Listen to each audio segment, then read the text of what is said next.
Donald Trump की जानिब से जवाबी टैरिफ क्या लगाया गया कि हम देख रहे हैं पूरी दुनिया में इस वक्त एक भूचाल आया हुआ है और दुनिया भर की जो स्टॉक मार्केट्स हैं वहाँ पर गिरावट देखी जा रही है, क्रैश कर गई हैं स्टॉक मार्केट्स। हमने पहले देखा कि अमेरिका के बाद जापान, और अगर हम बात करें हांगकांग के हैंग सेंग की तो वहाँ पर भी कहीं 9% कहीं 8% जो है वो गिरावट देखी गई है। तो इसके अलावा एशियाई और जो खलीजी ममालिक हैं वहाँ की स्टॉक मार्केट में भी हमने शदीद जो है वो मंदी देखी है और हम देख रहे हैं कि उसके असरात अब पाकिस्तान तक आ गए हैं।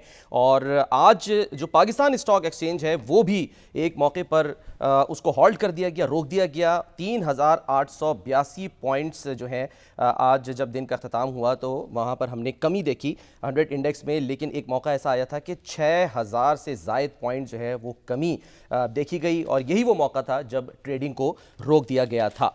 और अमेरिकी स्टॉक एक्सचेंज की अगर हम बात करें तो वहाँ पर 2 रोज़ में सरमायाकारों के तकरीबन 60 खरब डॉलर डूब गए हैं। जनूबी कोरिया में भी ट्रेडिंग जो है वो आर्जी तौर पे रोकी गई। ऑस्ट्रेलियन स्टॉक मार्केट में जो है वो स्टैंडर्ड एंड पुअर इंडेक्स 6% नीचे आया, वहाँ पर 160 अरब डॉलर का खसारा हुआ। और इसी तरह सऊदी अरब में लोगों के 500 अरब रियाल डूब गए।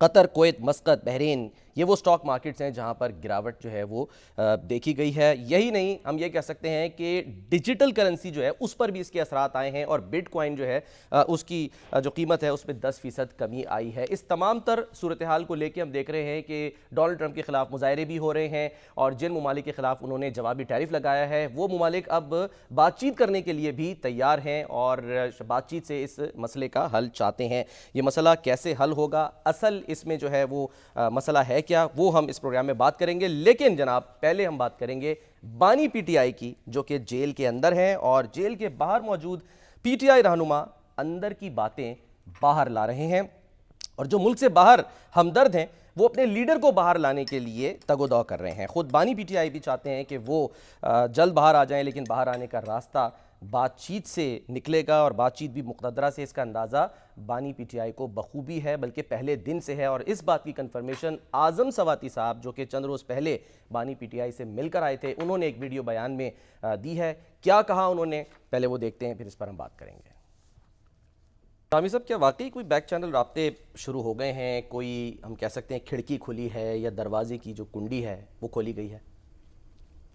नहीं, ये जो सवाती साहब हैं ये तो पुरानी कहानी बयान कर रहे हैं ना। जब आसिम मुनीर साहब ने मनसब संभाला था, ये इब्तदाई दिनों में, सही, जब राब्ते हो रहे थे, उनको इजाज़त दी गई थी। उन्होंने कहा उनके उस्ताद के ज़रिए से भी बातचीत की कोशिश की, फिर एक एंकर हैं कोई, उनके ज़रिए कोशिश हुई, लेकिन वो क्या कहा है ना शायर ने कि उस लब ने नकी मसीहाई, उस लब ने नकी मसीहाई, हमने 100 तरह से मर देखा।